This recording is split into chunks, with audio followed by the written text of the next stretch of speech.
I believe this ties to the Web3 ecosystem, and we're really going to be explaining in this the Web2 ecosystem. And really, the idea of this section is to try and help map out the current state of the consumer internet and show the trends that we believe are reshaping the industry. Primarily, what we will go over is the convergence happening between social media platforms, digital entertainment platforms, e-commerce, and gaming. And whether it be traditional social platforms adopting e-commerce functionality, games adopting social features, traditional e-commerce sites adopting social features, we're really starting to see all of these sectors begin to merge. Additionally, as this merge is happening, as this convergence of sorts is happening, what we're also seeing is the amount of time spent online by consumers increasing. This was originally accelerated because of the pandemic, but we think this is going to continue into this next decade. And that acceleration we saw in the pandemic in terms of the amount of time we spend online is going to last, and we probably won't see pre-COVID levels in this next decade. Just the convenience, that all of these different factors, our digital lives meaning more to us than ever before. So as a result of this convergence and as a result of this increased time spent online, we see the market for digital consumers, and we'll get into exactly what that means in the end of this presentation. But we believe it could climb from $1.8 trillion today to over 4.1 trillion by 2026, which represents roughly 18% compound annual growth over the next 5 years. And so, as I just mentioned, we see this, the amount of time spent online only continuing to increase, partly because of the pandemic and what it meant to all of us to be spending more time at home, whether it be work, during school. Everything was put online as a result of the pandemic. And the way that we've tried to model this out is to take out the work hours, take out the school hours, and also take out the amount of time you spend sleeping, and model exactly how much time you're spending in your discretionary free time, either online or offline. And the numbers we came up were pretty surprising. On a global level, we're at 38% of our total free time is being spent online. So 62% offline, 38% online. That was, again, you can see kind of the sharp acceleration in 2019 to 2020, or 2020 to 21. And we expect this to continue now over this next decade. In fact, we think by 2030, we're going to be spending on a global average internet user basis, 52%, so the majority of our free time connected in some way or another. And so 48% will be offline. And this means a lot for how the next decade is going to look for the digital world. And one place we really think this is going to impact is with social platforms. Social platforms already command a huge amount of attention. Never before in the history of the world have we had platforms at this scale, and not just one or two, but we're talking 6 or 7 that have reached 1 billion, and some are over 2 billion at this point.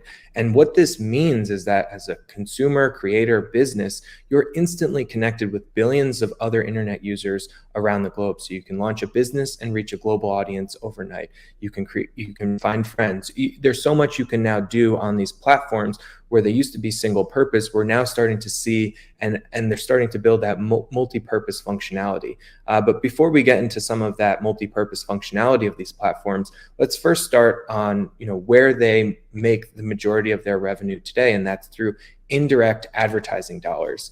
And so as we think, as these platforms scale, as the amount of time on these platforms scale, we think that the digital advertising landscape is set to really increase in terms of the amount of dollars flowing into digital. If we look at the market today, there was roughly $440 billion spent in the digital advertising ecosystem globally. That's the final year number for 2021. And that represents roughly 62% of total advertising. And we believe digital is going to continue to take share from the traditional advertising space and grow at an 11% compound annual rate over the next 8 years, surpassing 1 trillion in total expenditures by 2029. So we're talking about a very big market getting very big, and it's just going to continue that way for a very long time.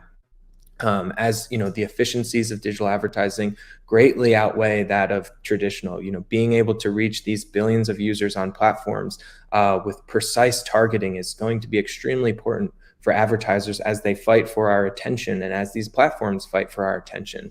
And we think another way that these platforms, whether it be social, entertainment, e-commerce, are going to try to fight for our attention is through building out multi-purpose functionality. Again, if you think about what social media platforms were when they start, typically over their course of their history, they begin to build out new features.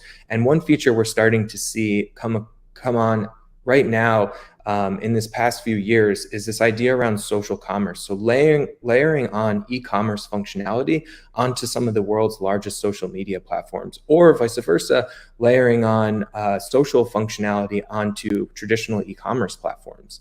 I guess the best way to describe this is actually to look at China, because this is really where this idea of social commerce got started with platforms like Pinduoduo and what we've seen with WeChat, where they've really revolutionized the way to sell goods, and that's through these social features. So using your connected network on sites to help sell products, because even if you were to go past 10, 20 years ago, before really e-commerce took hold, some of the biggest drivers of why a consumer would purchase one good versus the other was actually friends and family. This is I'm referencing a survey here, but it was actually friends and family. It was roughly 60% of these users surveyed in this survey were actually choosing friends and family preferences over other factors, including advertising. So we think social commerce just kind of takes that idea and accelerates it to an extent of now billions of users.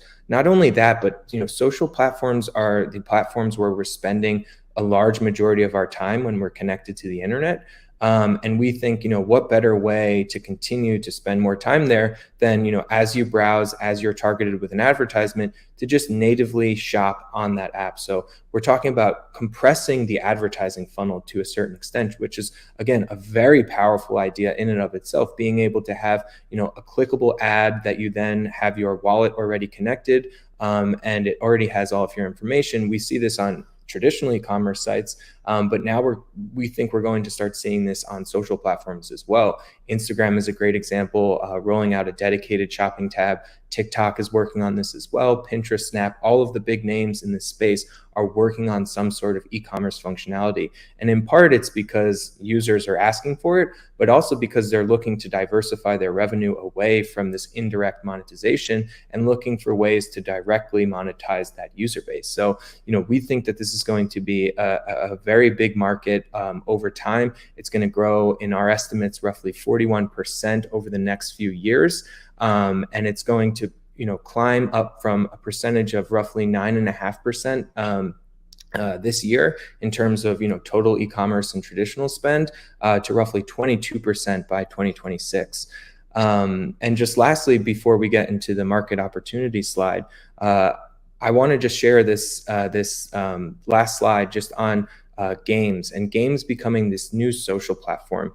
And we think this is a really interesting idea. And maybe just to go back and summarize the last two slides, what we're seeing is social platforms becoming some of the largest potential e-commerce players in the future. And now we have some of the biggest games in the world looking to become the next big social platform. And so this is what I was referencing when I was talking about this convergence and this idea that single purpose platforms now have multi-use cases and are trying to fight for our time and our engagement.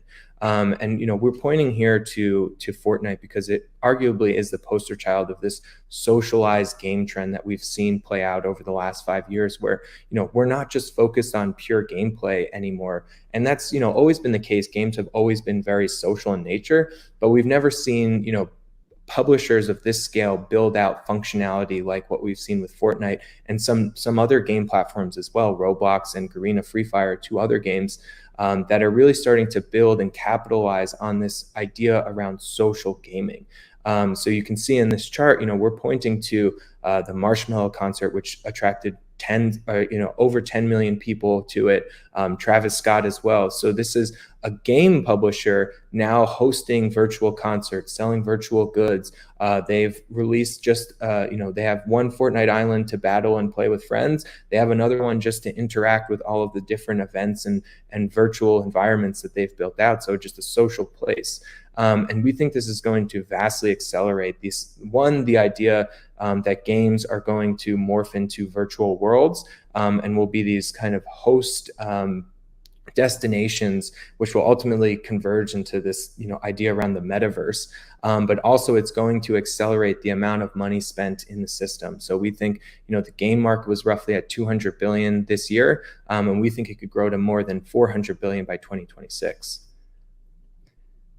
And so lastly, I just want to summarize, some of the sectors we looked at when, making these estimates. And, when we talk about these top line numbers of 1.8 trillion and 4.1 trillion, what are we exactly referencing? One, I just mentioned direct spend and indirect spend. I think that's really important to understanding how we look at this space. So direct spend being entertainment spend. So money spent in the system, whether it be for subscription or other types of direct fees.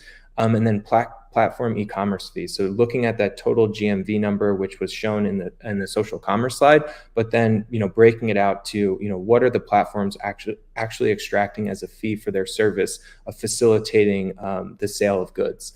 And then on the other side, you have the indirect monetization, and that's mostly made up of advertising.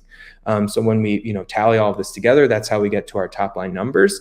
But what we're actually showing in this chart is our cost per hour numbers. So looking at these top line numbers and then taking the estimates we have for the amount of discretionary time spent online and getting to a cost per hour number. And we think this is a really important metric to help us compare cross platforms. And it helps us set a baseline of understanding of where certain platforms are in the history of monetization. So it helps us compare different styles of platforms. So how would you compare the monetization of a game platform versus let's say a subscription video on demand service like Netflix? Well, they're both fighting for our attention and our time. So we can use that as a way to kind of break out to this cost per hour number and say, well, games actually monetize at a lower rate than Netflix. And on a basis, that means that maybe games have the opportunity to continue to monetize, or maybe it means that some of these subscription video on demand services are over monetized and they will actually come down. And so it really helps us set a baseline and understanding, and it gives us a way to compare different platforms. And so that's how we, one, why we wanted to show this chart, and two, that's how we get to our numbers of 19 cents on a cost per hour basis, and that growing to 29 cents. And I think this is a really important metric to pair with this idea that we're going to be spending more time online as well. So not only are we spending more time online, but actually the rate at which we're monetized on that increased time spent is increasing. So it's a double whammy. It's a double accelerant. And that's why we have this, very strong forecast in 18% compound annual growth. So growing from 1.8 trillion today to 4.1 trillion. And this is, before we even begin to layer on the Web3 ecosystem and what could that mean for digital ownership and consumption. And today we're joined by Gary Vaynerchuk. Gary is a serial entrepreneur. He's a 5 times New York Times bestselling author. He's chairman of VaynerX, CEO of VaynerMedia, CEO of VaynerSports. He's also an angel investor. He's been an early investor in companies like Twitter and Facebook. I'm going to interview Gary with my colleague, Nick Grous. Nick is an ARK analyst. He's our expert on all things social media, gaming, and entertainment. I'm Tasha Keeney, ARK analyst. I cover autonomous vehicles. I work with Nick on our e-commerce research. And we're so excited to talk to Gary because for those of you that know him, Gary is a visionary. He has hot takes. He's going to tell us where the advertising world is going, how social media fits in, how the creator economy fits in, and what is the future of this world going to look like. So with no further ado, let's get to Gary. Hey, Gary, thanks so much for joining us today. I'm here with Nick, who I believe is sitting in a room full of things that you've actually convinced him to buy, Pokemon cards to wine. But, really what we're here to talk about today is we'd like to know from you sort of what the future holds. What are people missing? At ARK, we cover disruptive innovation, which I've heard you say is you think is just being practical. Yes. In your businesses. So, as we look at this wild year in the digital economy and sort of look at the future of the ad space, we have consumers sitting at home, multitasking, using their connected TVs while they're on Twitter and other platforms. How do you think of sort of that juggling and sort of that share going forward, and sort of who loses, who wins out? What is sort of the future state of that? It's an interesting question given the context of who I'm making an assumption of is listening to this. As a in perpetuity owner of my own businesses with the ambition to buy the New York Jets football team, I play a very, very, very different game than a lot of the potential listeners of this show, given the context, right? And so much of my money has been made on my ability to wait 7 years for something to happen versus being held accountable for what's going to happen in 90 days or max, 500 days, right? So I could, I'm going through this very interesting period in my life where I'm like, man, I'm definitely not so smart in comparison to all these people.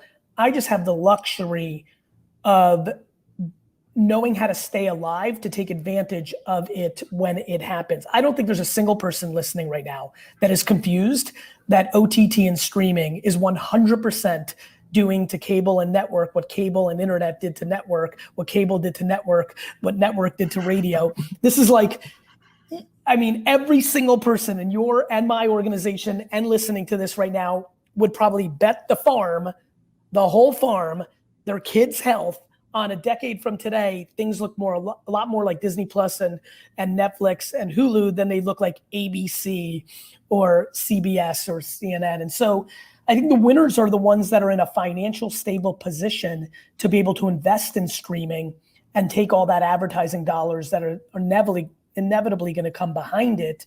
And the losers are the ones that are romantic or financially stuck in, milking what they have. It's very common sense Fortune 500 publicly traded company logic versus reality of the speed of innovation that's happening with the internet.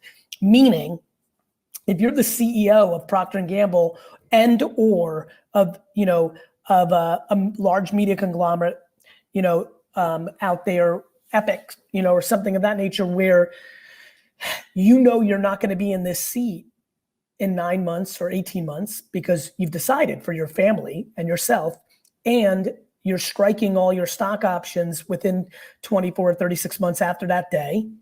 And what you're doing is you're holding your breath and making no investments so that you can maximize your personal economics 41 months from now.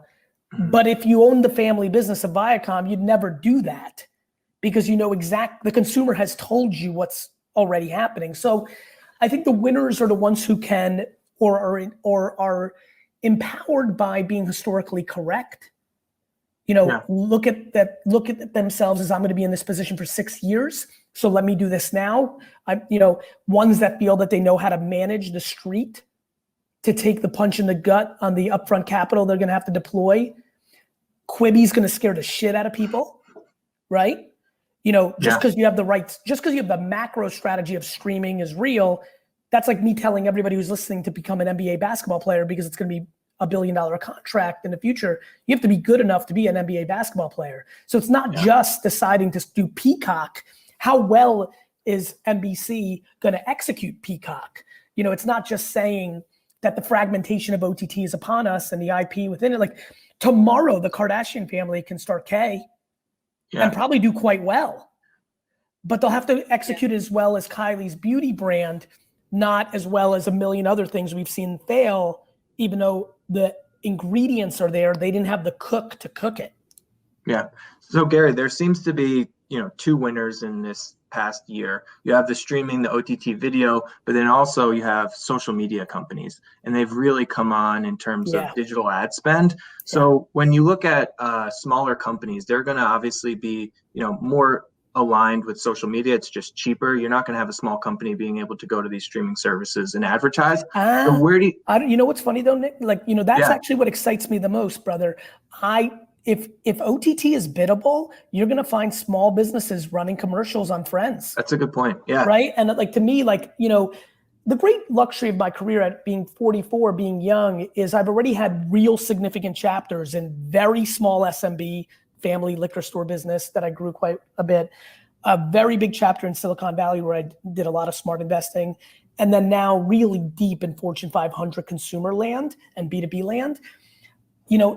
It's gonna be pretty cool. Like I think of Gary at 22, knowing that Hulu ads are underpriced, running commercials for a one-store liquor store against the Wonder Years. That's like the coolest shit ever, right? So, yeah.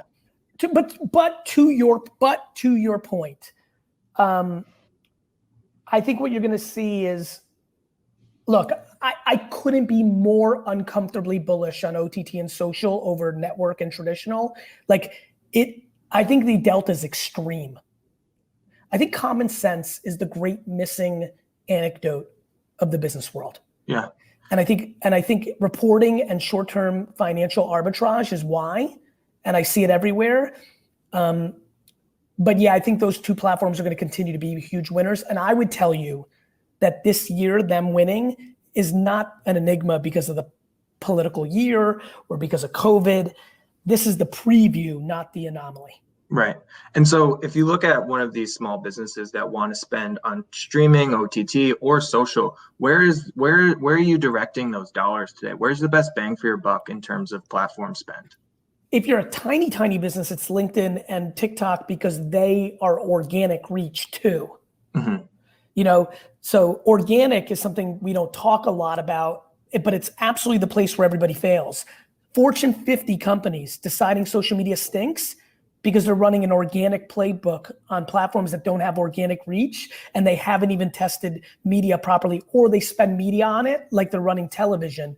Huge elephant in the room for everybody who's listening right now, why people don't think social's ROI positive, tiny companies, Facebook. It has scale, targetability, and just ungodly proven capabilities of driving business results. Right. And so Facebook seems to be far and ahead of other competitors on the social landscape, but just let me give you some interesting. Snap doing incredibly well for app download. Snap doing incredibly well for app. So the answer is very, very unique. If you're a t-shirt company, TikTok ads are remarkable. If you're, the big thing that nobody realizes is the number one place to advertise is 60 to 90-year-olds on Facebook. Number one. If you have a business that wants to sell to 60 to 90-year-olds, Facebook dismantles Fox News television, dismantles it. But yet nobody talks about that. I mean, I think Facebook is one of the, I'm a humongous advocate of its ad product, but I think it's one of the worst comms companies in the world. And forget about the whole privacy thing and Zucks and all that stuff that people get to of hating it.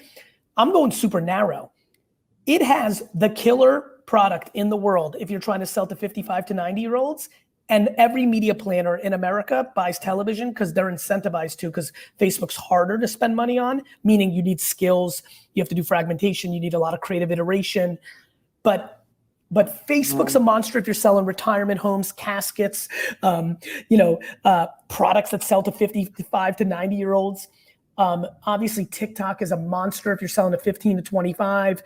Instagram and YouTube own the middle. Snapchat, if you're doing app downloads, is really attractive. LinkedIn is a monster B2B, but nobody wants to pay the $25 CPMs because everybody plays in media math, not in business math. Twitter's great for qualitative insight to hypothesis around creative. So I use Twitter a lot as a test bed for creative to see consumers' actual opinions of. So there's a lot, this is real skill, and people continue to think of social media as an afterthought, but Fortune 500 Madison Avenue madmen and women are starting to kind of wake up, but I still think we're 36 months away from where Coca-Cola is spending 55% of its ad budget on Facebook Inc. And they will. And you think that's going to come mostly from that linear TV ad spend? That seems to be the biggest bucket. I do. Yeah, I think 70 billion or so. That 70 billion is such garbage Yeah. Like it is destroying the biggest brands in the world. Now, Super Bowl is the best deal in advertising. Every brand listening right now, or everybody who's got a board seat on a consumer brand, you should yell at the top of the mountains once you cross your T's and I's on my hyperbole here to do Super Bowl, because the actual consumption of the ad for what you pay is remarkably cheap. Right. After you go there, TV couldn't be a worse bet. Now, every report shows it's okay because Nielsen's and Miller Brown and all these things, it's an inside game. All the MMAs internally have been built around it. Wait till the activist investors realize how much money is being wasted on marketing. All these activist investors have focused on like flights and printing on both sides of the paper. Wait till 3G wakes up and realizes most of their marketing goes in the garbage when they run on TV. And as you look over this past year, and you said, as we often find with innovation, things have accelerated during this difficult time. How great do you think that impact has been? You said you think like this future is 3 years out. I'll tell you why it's been so big, Tasha. It's because decision makers became practitioners during this time. CMOs sit in boardrooms and have no idea what's actually going on. There's no cans on keyboards.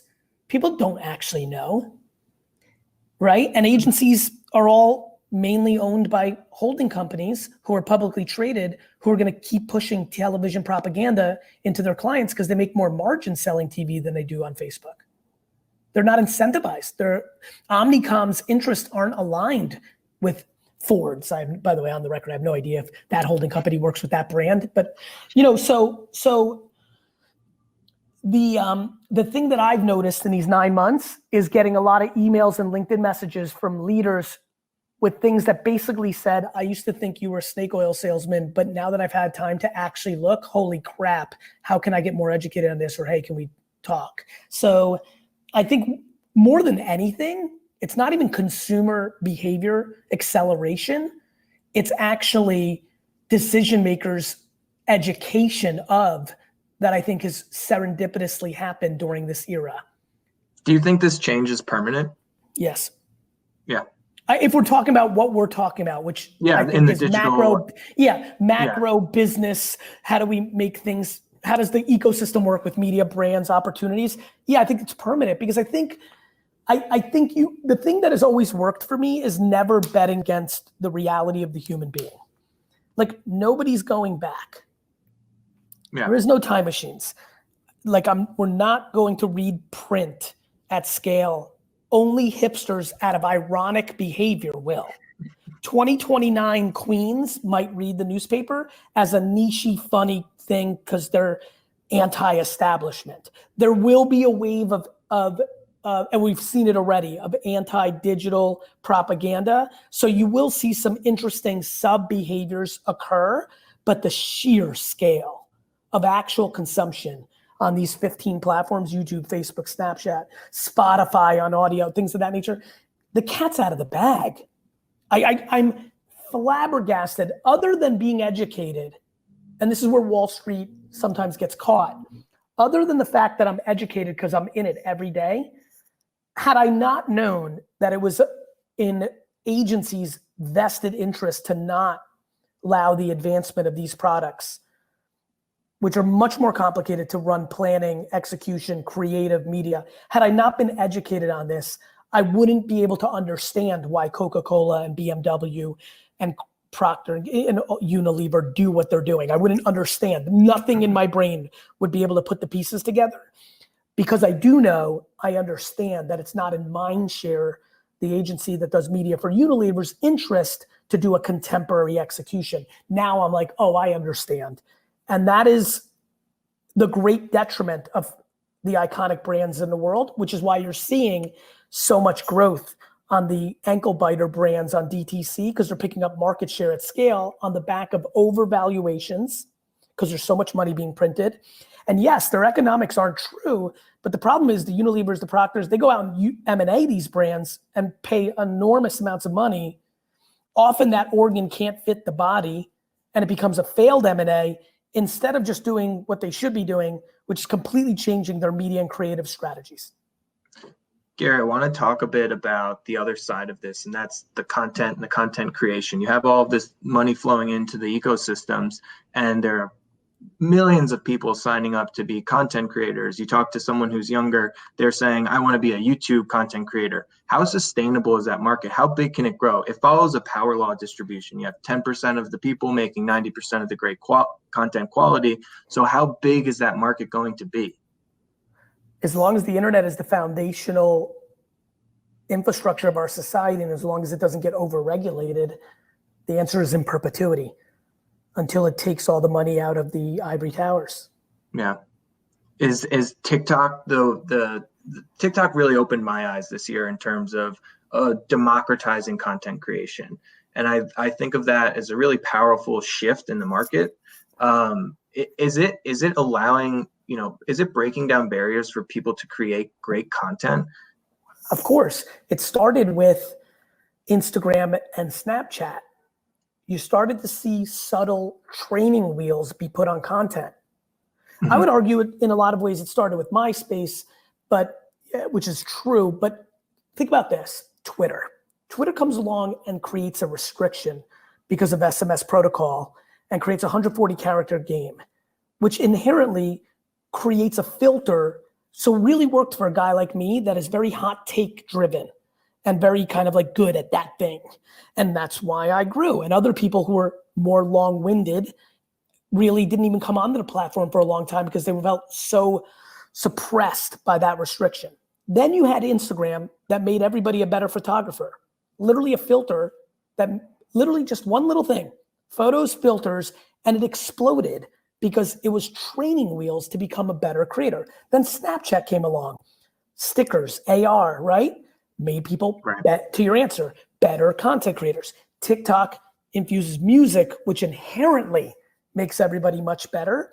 That becomes a bigger training wheel, and all of a sudden people can come in.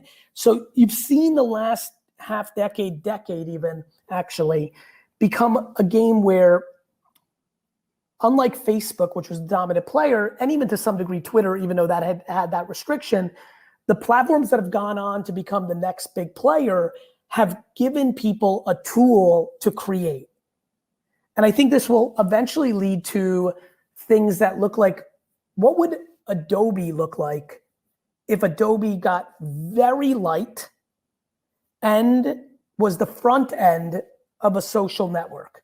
Like where this is all going is an incredible suite of tools that are very fast and lightweight that allow us to make movies, it feels like, right? You would think that YouTube is set to put an incredible upfront production product that can really take its platform, or the way to innovate and actually become the next YouTube is to be YouTube with an incredible AI, ML, or just an incredible execution of tools. This has been one big game of who can bring the most tools to make the best creative, or help people that are average become better, or better become great, or great to become all time.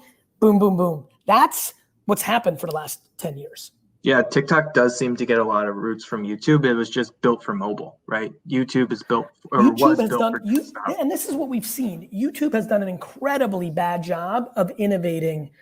Like YouTube had all the permission in the world 5 years ago to come out with something called Y or YT or whatever the hell they wanted to call it, and really build TikTok. But a lot of people try to defend the fort instead of putting themselves out of business. Mm-hmm. Yeah, that's a good point. I want to change tunes here a bit because you do so much. One thing, and you called yourself a hot take guy, so I want to get your hot take on this topic right here. Is texting replacing email? We've seen through this. Okay, there we go. A definitive answer. Yeah, and let me go to where I know you're going to add value, because I don't think the context was, I was I'm having a little fun here. Wine text, and oh, by the way, anybody who's listening right now, if you want to learn this and make my father very happy because I built this for him, you should go sign up for winetext.com. I built Wine Library in 1996 on the back of email. 90% open rates, no cost.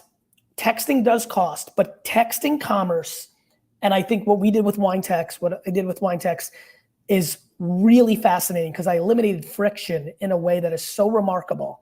So for everybody who's fascinated by what we're actually talking about, you can actually see this in the wild as a preview to what I think is going to happen at scale. Go to winetext.com and sign up. Yes, I think email as a sales channel is clearly been established as an incredible, and still to this day is an incredible infrastructure. But I do believe SMS, texting, has the potential to become the establishment in 5 to 10 years. And I've been blown away by the consumer behavior on the back of wine text. And Sorry, go ahead, Tasha. What do you think are the limits of text? What are you finding sort of, is there a wall or sort of, what fits best within that realm? To be very honest with you, I think it's exactly like email, except we created a UI that allows you to reply with how many bottles you want. It becomes such limited friction. Mm-hmm. I think it's consumed. I start with attention. Common sense and attention is why I will buy the New York Jets.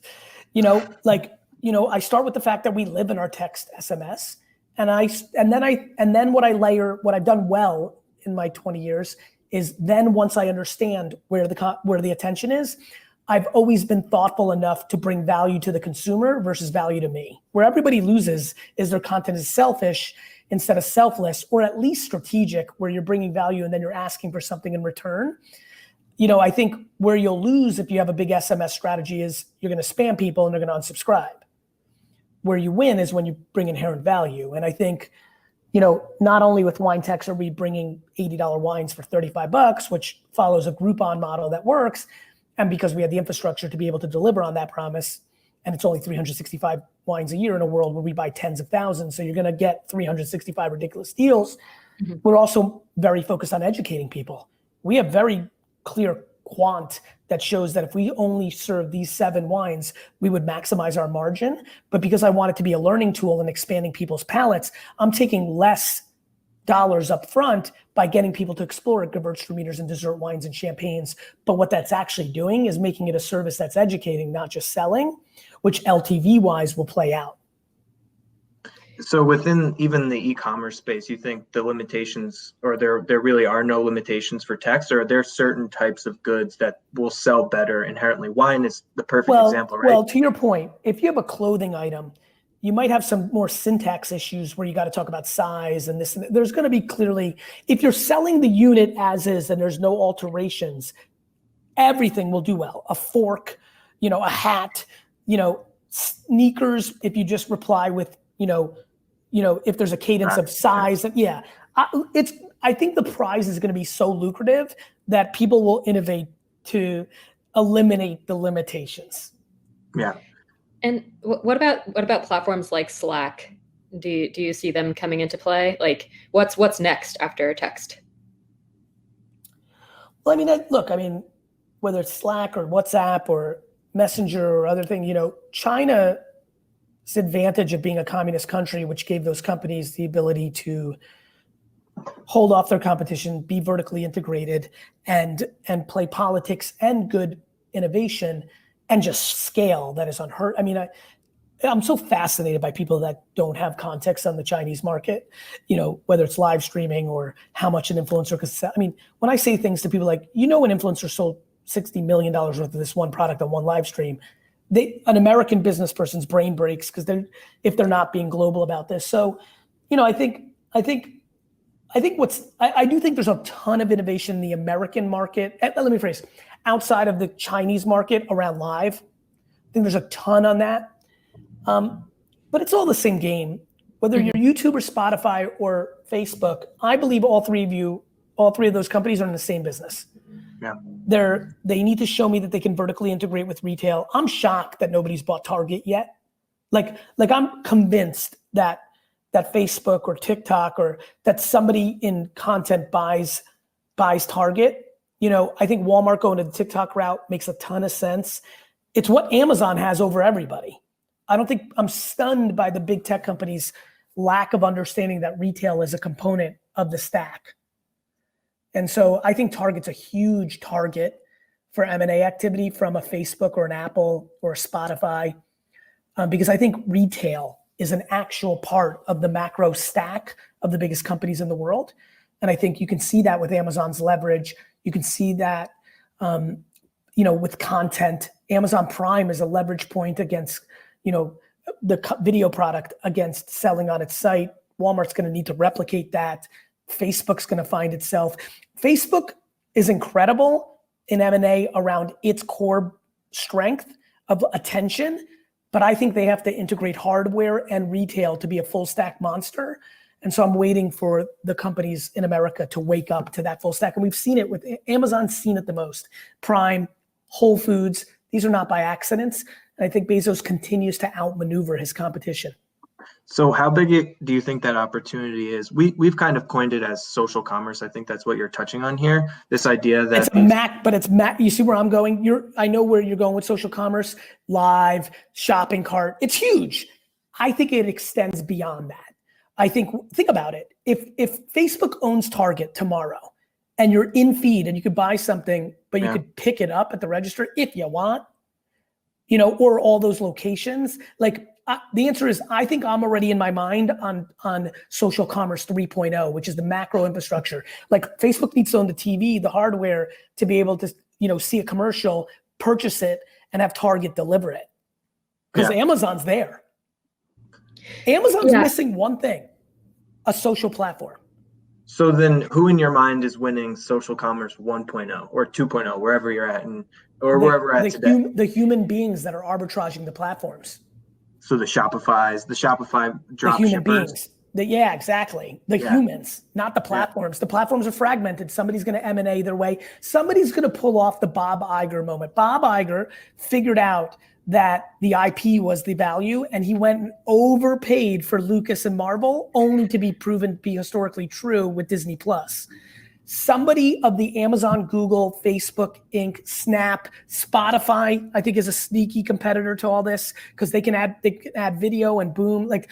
Some of those 7 people that have the attention are going to add hardware and social and retail and win the game. Apple buying Target would make sense. Facebook. I'm stunned that Facebook hasn't gone there. Because they have so much to lose against Walmart and Amazon if Walmart and Amazon buy Twitter. There's a lot here, and it's going to go that route. And so you're saying Amazon is already there in a lot of ways. Amazon's there. If Amazon goes and buys Twitter tomorrow, they've completed the loop. They're in hardware at some level, and with voice, and I think they should build. I think all of them should make a dumb television that's just tricked out for no money, get in homes. To me, I'm buying a television and losing. I'm doing the razor and video game business where I'm losing money on the television that's tricked out just to get you into my iOS. Yeah. But then how many players do you see in that ecosystem? Because it does seem like it has winner takes most characteristics, 3. Right? You know how it all plays out at scale, right? Mm-hmm. An A and a B competing with a distant C. I think QSRs help us with that, right? McDonald's, Burger King, and there's Wendy, and then change thing will come along and chicken sandwiches matter. So I think 3 feels very right. 5, if you're fragmenting it out. So do you think it's harder to go from the social to the hardware and the other macro pieces like Facebook would have to? I think it's completely casting based on the CEO. Okay. I mean, it's money and casting. It's who has vision, It's who has vision. It's I'm 100% positive what I'm saying is right and will play out. Yeah. And that's called vision. That's understanding consumer. That's understanding business dynamics and historical trends and pattern recognition. And now it's why I've always been historically, I used to get booed at South by on my take on Bezos versus Steve Jobs. Something about the way Jeff has played always made me feel like he saw it the most. And I think they're awfully close, right? They've got, they're awfully close, man. They're awfully close. I think they do need the social. The one piece they're missing is the social component. And I think, if I'm Bezos, I put up $1 billion for internal creation and just go, or I go out and try to buy Twitter, probably. What about buying a gaming company? Because that seems to be like the new social, or the next wave in social, are these games like Fortnite. That's easier because you're buying a production company, because to Amazon's point, they have Twitch. Right. Facebook went and acquired Mixer from Microsoft. Microsoft, by the other way, is the other sneaky one. I've been very impressed with the Microsoft CEO. You know, I've been very bullish on Microsoft. I think they've been very smart. I think LinkedIn was a monster move into the thing that I talk about, as that's become more of a social network. And I think they just have to innovate a little bit more. I could see them going into the hardware play heavy with Xbox. Like, come out with Xbox TV or XTV if you don't want to alienate and make it too, like, somebody's got to create the loss leader television that's stacked with their iOS. That is the game in a lot of ways, where you can do social shopping or video shopping within it. If you have the retail infrastructure, again, Microsoft launches an X television, goes and buys Target, and we're watching commercials on X television through their iOS, like a Roku or thing like that nature, and I click a button and Target's delivered. You see where this is going. Mm-hmm. It's a subscription for all of your services. Correct. There's no reason not to. Yeah. It's the ultimate subscription at the end of the day. And whoever controls the person's face wins, which is why Apple's blown it, which is why I've always been down on what Cook's done. They owned this remote control and they didn't layer on top of it. And there's really two remote controls, this and the television. So everybody who's in that game, get a remote control, get to the front of the screen, and then build the stack underneath it. That is the game. That is the $1 trillion warfare.